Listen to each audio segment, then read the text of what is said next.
नमस्कार, सत श्री अकाल, अस्सलाम वालेकुम। मैं हूं रविंदर सिंह और आप देख रहे हैं हमारा channel property updates, property involve. हम एक सीरीज नई शुरू करने जा रहे हैं आज कि प्लॉट खरीदने से पहले ये वीडियो एक बार ज़रूर देख लें। तो इसके अंदर हम 10-12 ऐसी टिप्स आपको देंगे जो कि प्रैक्टिकल एक्सपीरियंस से निकल के सामने आई हैं, और वो हम चाहते हैं कि जो प्लॉट खरीदने वाले लोग हैं, जो खरीदना चाह रहे हैं, उनको वो परेशानियां ना आए जो हमने फेस करी हैं, और अपने पर्सनल तजर्बे शेयर कर रहे हैं आपके साथ। तो पॉइंट नंबर 1 इस सीरीज की फर्स्ट वीडियो के अंदर जो हम फर्स्ट पॉइंट डिस्कस कर रहे हैं वो ये है कि अगर हम प्लॉट खरीदने की सोच रहे हैं तो सबसे पहले ये देखें कि हमारे पास कैश इन हैंड कितना है।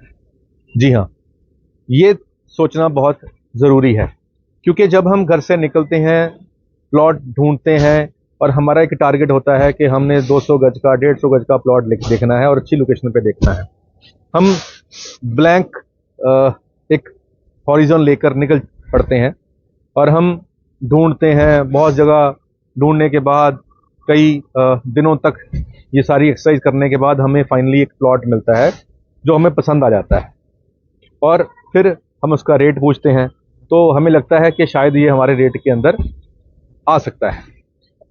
उसके बाद हम जब पूछते हैं प्लॉट बेचने वाले से कि सर कितने का प्लॉट बिकेगा, तो वो लेट्स सी के बोलता है कि 40 लाख का बिकेगा।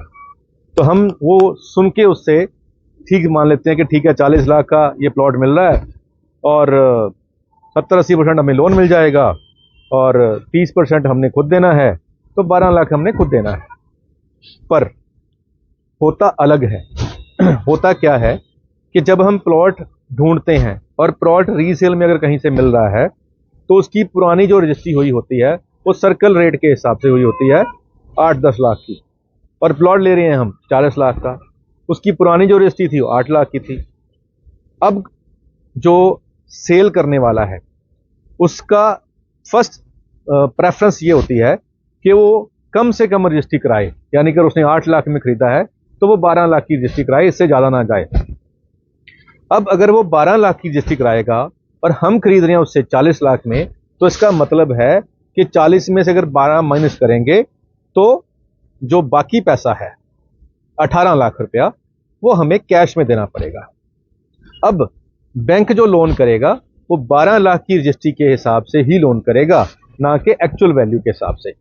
तो जब एक्चुअल वैल्यू से प्लॉट की रजिस्ट्री कम होती है, मान लीजिए 40 लाख के प्लॉट की रजिस्ट्री हुई है 12 लाख की, तो बैंक मैक्सिमम 12 लाख का 90% आपको लोन देगा।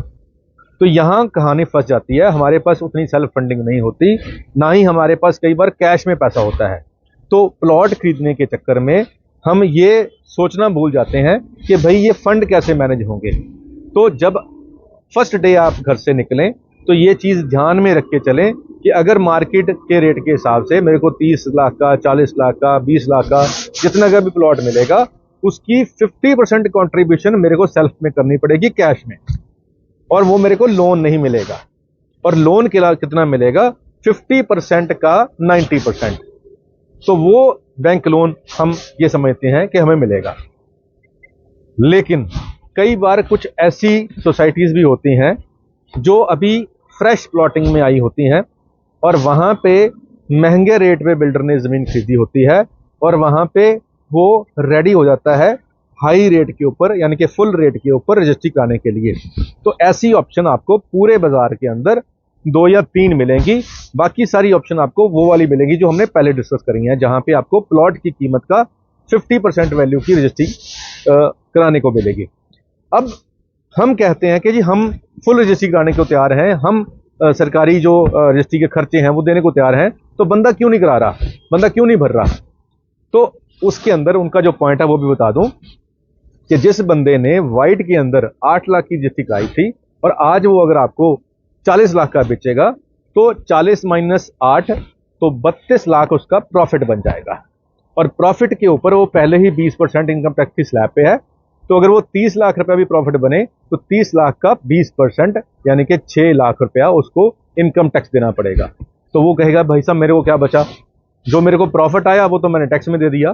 तो इससे बचने के लिए हर बंदा, हर इन्वेस्टर जिसने कम रेट में पहले रजिस्ट्री कराई थी, वो अब भी कम रेट में रजिस्ट्री कराएगा, और वो उतनी ही रजिस्ट्री कराएगा जितने में उसको टैक्स ना पड़े। तो इसलिए जब हम प्लॉट बाय करने की सोचते हैं, तो अगर हमारे पास कैश इन हैंड ज़्यादा है, सेल्फ फंडिंग ज़्यादा है, अगर हम 40% तक ही लोन पे डिपेंडेंस हैं और 60% पैसा हमने खुद खर्चना है, तो हमें अच्छी लोकेशन पे अच्छा प्लॉट मिल जाएगा। तो ये फर्स्ट टिप्स है जो आपके लिए काम की होगी। अगर आप प्लॉट ढूंढना शुरू कर रहे हैं या ढूंढ रहे हैं, तो आप पहले अपने बैंक से अपनी जो लोन की एलिजिबिलिटी है वो भी चेक करा लें, क्योंकि आपको लगता है कि आपको 20 लाख लोन मिल जाएगा प्लॉट के लिए, लेकिन आपको 20 लाख नहीं मिलेगा। उस 20 लाख में से 10 से 12 लाख रुपए आपको प्लॉट के लिए मिलेगा, बाकी पैसा आपको कंस्ट्रक्शन के लिए मिलेगा। क्योंकि जब हम लोन लेने जाते हैं तो वो हाउसिंग लोन होता है, ना कि प्लॉट परचेज के लिए।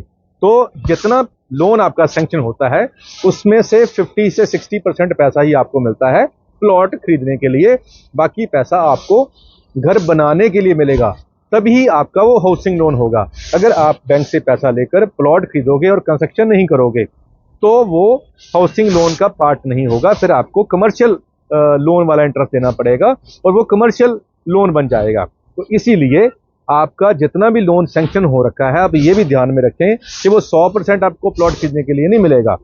तो ये दो चीज़ों का ध्यान, अगर आप प्लॉट ढूंढ रहे हैं, ढूंढना शुरू कर रहे हैं, तो पहले ध्यान करें कि आप पहले अपना लोन सैंक्शन करवाएं और बैंक से पूछें कि जी इसमें से कितना पैसा मेरे को प्लॉट की बाइंग के लिए मिलेगा, और बैंक से ये भी कन्फर्म कर लें कि अगर प्लॉट की कीमत ज़्यादा है और रजिस्ट्री कम की है तो आप कितना लोन दोगे। तो ये कैलकुलेशन अगर पहले हमारे पास होगी तो फिर हम उन्हीं ही प्लॉट को देखेंगे जो इसमें फिट होंगे, नहीं तो हमारी जो एनर्जी है, टाइम है, वो सारा वेस्ट हो जाएगा और बाद में आके ये समझ लगेगी, तो फिर हम उस फेज़ में आ जाते हैं कि हमारा मन मायूस होता है। तो हम चाहते हैं कि आप उस फेज़ में ना आए और आपको इस एक्सपीरियंस का फ़ायदा हो। उम्मीद करते हैं ये वीडियो आपको अच्छी लगी होगी, और अगले टिप्स देखने के लिए आपको हमारी अगली वीडियो देखनी पड़ेगी। उसके लिए आप हमारे चैनल को सब्सक्राइब कर लें, बेल आइकन दबा दें ताकि नोटिफिकेशन ऑन करके आपको रख लें, ताकि हर वीडियो आपके पास पहले पता लग जाए कि इन वीडियो आ रही है।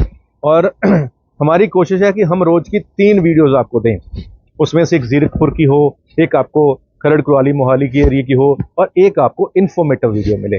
तो ऐसा नए साल के अंदर हम शुरुआत कर रहे हैं, तो उम्मीद करते हैं ये आपके लिए काम की होगी। आज के लिए इतना ही, मिलते हैं अगले बार एक नई वीडियो में एक नई जानकारी के साथ। धन्यवाद।